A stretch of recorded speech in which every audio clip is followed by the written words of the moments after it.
What's going on, guys? My name is Mentos Cubing, and today I'm going to be teaching you how to make text follow a cube in completely free software. So the software I'm going to be using is called HitFilm Express. It's completely free to download. It is a free version to a bigger and more powerful full version, but even this free version does not leave a watermark, and it's pretty easy to do, so that's good. So first thing we're going to do here is click New, and it's going to pull up this window. So I like to just leave this at the default settings. But if your video clips fall under different settings than these, then change these settings to match your video clips. So then you're going to click Start Editing, although we are going to do some compositing later. So click Start Editing, and now we need to go to our, alright, I'm going to go to my desktop and select all these, put them in. Alright, and now we can just drag these both into our timeline. And then on this one, alright, before we do anything, I'm going to zoom in a little bit with this slider down here. Alright, now let's play through this and see what parts of the clip we don't want. So this all looks good, but I don't want this part. So what I'm going to do, I can do one of two things. I can right click here, then click slice and delete the other part, or I can just grab this edge and drag it down to the playhead. And then either way, I'm going to need to drag this over here. So in one of these shots, I have some weird camera motion that's kind of all over the place, like this. And in the other one of these shots, I have just some pretty straightforward linear camera motion. So let's start with the linear motion first, because that's a lot easier and simpler to do. So what we're going to do is we're going to click on this clip, then we're going to right click it and click Make Composite Shot or Control M. Command M if you're using a Mac. And I'm going to name this Linear Camera Motion. So now what we need to do is click this little down arrow here and add a track. So here's our tracker. As you can see, it added a little box over here. And I'm going to change this to double points. It's always best to have 2 points if you're working with both positioning and scaling. And this can also do rotation, but we're not going to be rotating our text at all, unless you want to, but it doesn't work very well for this type of thing. So one of my points is going to go on this Florian hole, and the other one, alright, let's just leave that central point where it was. Grab one of these red corners. Nope, not that. Alright, let's zoom in a little bit with our mouse scroll wheel. Let's put this back in the center. Now grab one of these corners of the red box, drag it way out, and then drag it back in a ways. Alright, I'm going to zoom back out. Again, use your mouse scroll wheel to zoom. Alright, and I can pan over this with my click and drag with right click.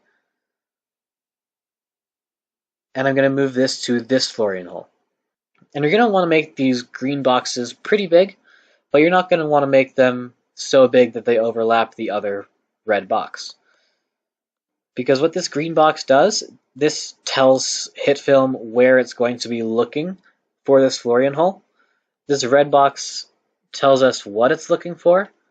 So I have mine centered around my Florian hole here. And then obviously this little central point is the center point of whatever HitFilm is looking for.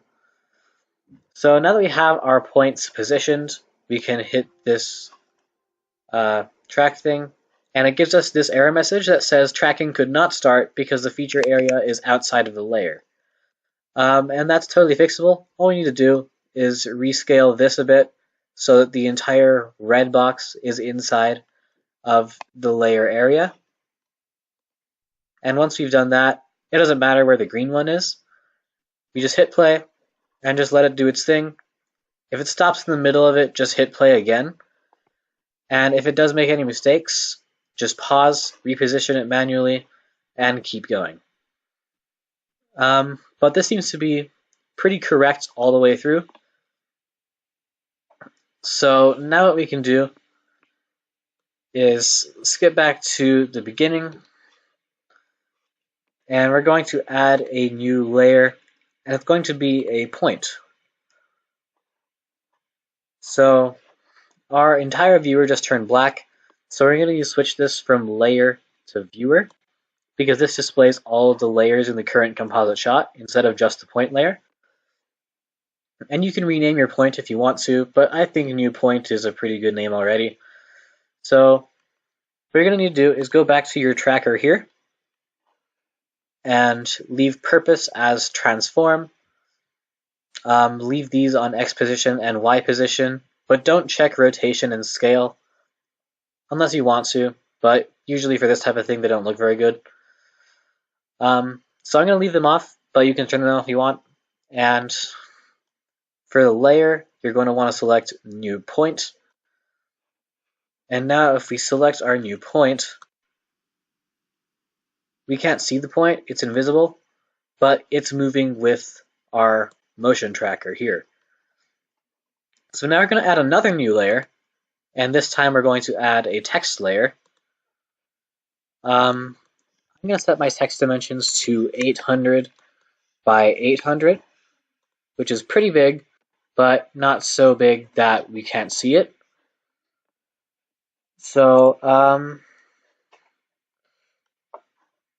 yeah, now we're on this selection tool, but we don't want that. We're going to go onto our text editor. Click in here a little bit, and the cursor blinking thing won't show up, but you can still type in there. I'm going to type MF3RS2 because that's what cube this is. And if you want to edit the formatting, which you probably will, this is kind of ugly, then what you want to do is over here, in this panel over here, just keep hitting this arrow until there's a text option. And we haven't selected our text, so select your text by clicking and dragging. And now we can make the size as big or small as we want. We can also change the font. I'm going to change mine to Impact. Impact is usually pretty good. And we can add a bit of an outline as well. And of course we can change either of these colors. I'm going to make a black outline. So now that we have this, it's not in the right place really. So what we're going to do right now, okay, so right now this is not in the right place and we don't have it motion tracked yet. So let's play through this, and obviously this is just pasted on. It's not following the cube at all yet. So before we adjust the positioning at all, we need to go over here to this. Over here we can see that the parent layer is set to none, but we need to change that to new point because that point has all the tracking data from here. So now that that's parented, what we can do is go to transform, and this is our vertical position and this one's our horizontal position.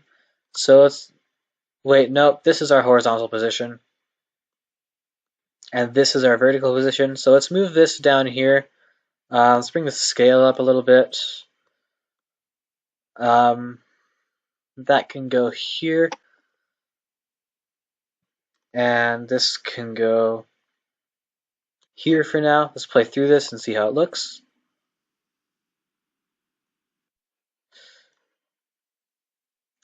as we can see, this is still not moving. So the problem here probably is, and I forgot to do this too, so don't feel bad if you forgot. We need to look at our new point, and it's not motion tracked yet. So what we need to do is go back to our tracker, and we forgot to hit apply.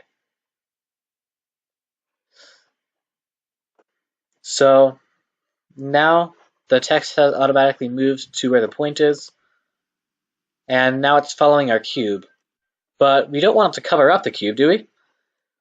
So instead of covering up the cube, what I'm going to do is, let's go back to this transform section, and this will offset it from the point, but it'll still follow the cube. So now what we need to do is just adjust the position a little bit. Now it's outside of the cube, which is good. Let's put that down there.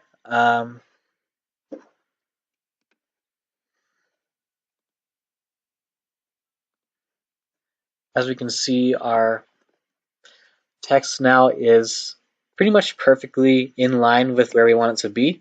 So now let's get back to the beginning and see how it looks. And as we can see, that's tracked almost flawlessly. And if your camera motion is linear like mine, another thing that you can do if you like is go back to your tracker and uncheck the Y position. That way it won't move up and down at all, even if the cube moves up and down. And sometimes this can look pretty cool, but I think in my case, my camera is shaky enough that I want it to follow the cube more than that, and I probably want to leave the Y position checked. But just in case, let's see how it looks without the Y position checked. And honestly, that's pretty good. And it also stabilized the text a little bit. So let's just leave it like that. If you're completely satisfied with how you have your text, then you can close out of this linear camera motion composite shot. And I'm going to do that. And it'll have inserted our composite shot in place of the video clip. So now that composite shot is part of our video. But remember to not close out of that composite shot unless you are completely done editing and you don't need to return to it again. So that's how you do the linear camera motion. Now let's try this weird camera motion. And the process is basically the same, but you're going to need to do a bit more tweaking around and adjusting stuff. So again, right click and make composite shot, Control M or Command M depending on your operating system, and this one is going to be named weird camera motion. So we have this here again, and we need to click our down arrow, add a track, and double points. When you're doing the other motion tracking with like the linear camera motion, then it's not required for you to do double points, because like if you just do a single point, it should still be able to follow it pretty well. But in this shot, the camera is kind of all over the place, so it is absolutely crucial that we do 2 points. And again, we want to make sure that our green boxes around the red boxes are pretty big, but not so big that they overlap this red box. So let's move this down here. Make sure not to overlap. Let's make this one bigger as well, but again, we're going to move it up to make sure it doesn't overlap. Now we can zoom back out again with our mouse wheel. And let's start tracking by hitting this track forward button. It looks more like a play button. And it stopped basically right away. It's trying to verify that it's in the right place because it's not sure of what it's doing right now. But it's still correct, so we can just hit play again until it kind of gets going. And This one might take longer. You might need to hit play several times. And if it does get it incorrect, all you need to do is just go back in here and move it with your mouse pointer until it's correct. Once this kind of gets going, a lot of times it'll just keep going until the end without me having to press play over and over again. But in this particular case, I think I'm going to have to. Maybe it's because I'm screen recording at the same time and I'm using a lot of processing power. But yeah, normally it won't do something quite as much as this when it comes to like stopping and asking for your approval. But after that, it seemed to go pretty smoothly. And if it gives you this error message that says tracking could not be started because the direction is invalid for the start frame, that just means that you've reached either the beginning or end of your clip and you need to stop tracking because there's nothing left to track. Now let's scroll back through here with the timeline, and our positioning does look correctly on those Florian holes. So looks like our track worked out pretty well. And now again, let's add a new layer. It's a point. Go back to viewer now. And now on the tracker, we are going to change this to new point. It's going to transform our new point as the tracker moves. So when you're doing one of these weird camera motion stuff like this, that isn't just a linear shot, then you're probably going to want to do both X position and Y position, as well as scale. But unless you're going to track like the corners of your cube instead of the Florian holes like me, and that is something you can do, so if you want to try that, go ahead. It's just sometimes that doesn't work very well. So I like to use Florian holes because they always work. But unless you decide to track the corners of your cube inside of the Florian holes, don't turn on rotation, because usually rotation makes the shot quite ugly. So if you don't have your rotation and scale options, it's probably because you chose single point and you need to choose double points. But anyway, let's get on with this, and we need to hit apply. So now all this tracking data is applied to our new point. So now we need to add another new layer. It's going to be a text layer, and it remembered my presets from last time. So it's 800 by 800. Again, we need to click out of the selection tool into the text tool and click in this box and then type whatever you want to type. I'm going to type the price of this cube, 5 to 8 USD. And you can add multiple lines if you want, but I'm not going to. I'm just going to right click here, properties, and add a bit more width so that we can handle this. Looks like that wasn't enough. So let's go all the way up to 900.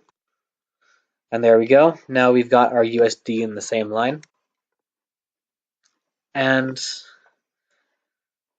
before we do any sort of tracking over on this text, we're going to go down here, click on transform, and the main thing you're going to want to adjust is probably position. I'm going to move mine over here and then move it down a bit. Actually, that's too far over. You can also adjust your scale, of course.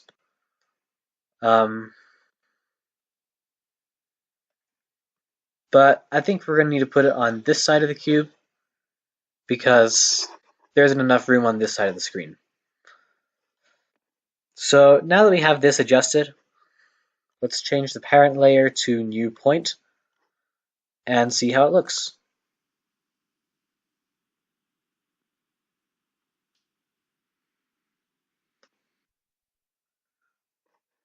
On second thought, maybe we should have put this over here. So I'm going to leave that over there, and let's get back to the beginning, see how it looks. Worst case scenario, it'll be cut off a little bit on both sides, but hopefully this works well. And there we go. Our text is following our cube as promised. And if we close out of this, our video clip has been replaced with our composite shot. So, yep, looks like we're good. And here's how both of these turned out.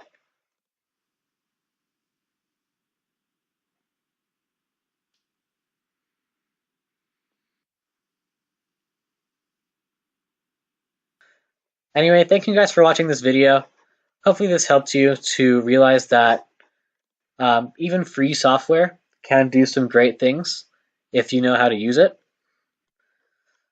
And yeah, hope this helped you to make your cube review stand out a little. This has been Mentos Cubing, and I'm out.